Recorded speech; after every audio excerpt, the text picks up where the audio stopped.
gagawin natin. Tapos, ipaalaala rin siyempre sa mga bata para lalong may kapayapaan sa tahanan, no? Paalaala po natin ang nakasulat sa Ephesians 6:1-3, no? Mga anak, sundin at igalang nyo inyong mga magulang dahil ito ay utos na mayroong pangako na kayo ay magkaroon ng mahaba at masaganang buhay, no? So, pag palaging maalaala ng anak niyan, i-remind sila. So, lalong magkaroon ng kapayapaan ng tahanan. Bakit po? Dahil ang paggalang at pagsunod ay doon sa kanila, no?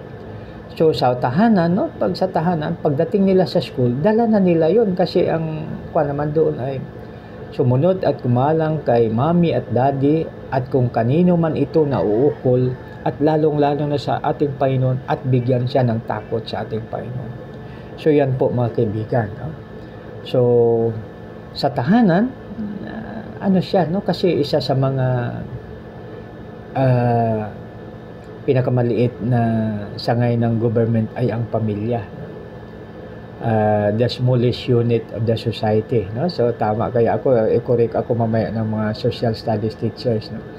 Na mga araling panlipunan teachers, magagaling sila diyan, no? Parang memorize nila. Sana kung makatagpo ako ng history major, itanong ko kung sino si Melissa, no? Dito sa Roman Empire, no? So yan mga kaibigan, no? So pag yan po ang ginawa natin doon sa ating tahanan, madadala ng mga anak natin saan man sila, sa school habang nag-aaral pa po sila, tapos pag may trabaho na po sila, ganun po sila, no?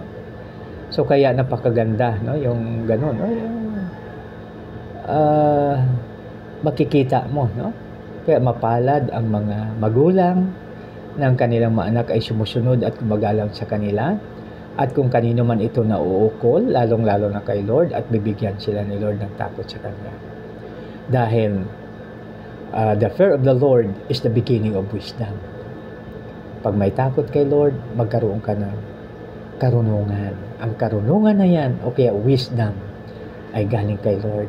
At yun ang gagabay sa atin upang ang ibinili ng ating Panginoon na kapayapaan na hindi masayod at hindi malirit, na hindi pwede ibigay ng mundo, kundi siya lang magbigay, ay ating ma-enjoy, no? So, di ba napakaganda pag ma-enjoy natin yung gano'n, yung kapayapaan, no? So, pag halimbawa may kapayapaan po tayo, masarap po ang tulog natin sa gabi, no? Walang disturbo, no? Kaya yan ang pinaka maganda mga kaibigan, dahil sa ganitong pagkakataon, nalaala natin yung ibinili na ating Panginoon na tuwing makita niya yung maalagad, papasok siya sa kung saan man, kapayapaan. So yan, no? So sa kwan pa ay shalom, no? Sa shalom o kaya peace, no? So yan mga kaibigan, kapayapaan ay sikapin natin na magmula sa atin, no? So pag halimbawa si mommy ay may kapayapaan, si daddy may kapayapaan, may mga anak ay may kapayapaan, napakaganda ang ano sa tahanan, no? So walang sigawan, pwede lang sumigaw pag naipit halimbawa, no? O nadaganan, no? Pero yung sigawan wala. Bakit, no? Dahil kahit magkasala ang anak, dahil sa pag-ibig ay pwede nating patawarin, no? So ganun din tayo, no? Tayo nagkasala, subalit pinapatawad tayo ng ating Panginoon, no? Na anumang kasalanan natin nagawa, papatawaran tayo ng ating Panginoon. Basta aminin natin, no? So yan, no? Yun ang bili ng ating Panginoon, ng kapayapaan. So ang kapayapaan, anywhere we are, pag sa tahanan, masarap ang tulog natin, saan man tayo natutulog, masarap ang tulog natin. Kasi mayroong mayroong alaala ko sa aking, kasi kami noon ay farmers, no? So sa sobra kong pagod siguro sa kasi nagpa-tracer kami, ibig sabihin yung parang ginigiik yung palay. Pagod na pagod ako, kaya doon ako kay tita ko, paggiga ako, tulog agad, no? Sa sobrang pagod, no?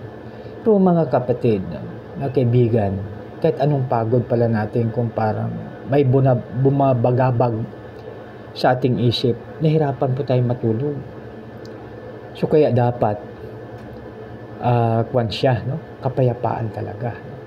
Kaya halimbawa, Kaya napakaganda, no? Ang guide ng ating moral na gabay, no? Halimbawa, mag-away tayo ngayon, halimbawa nag-away tayo ngayong oras na ito.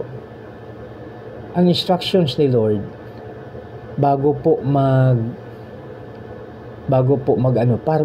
lumubog ang araw, dapat napatawad na natin, nagkaayos na, nag-usap na.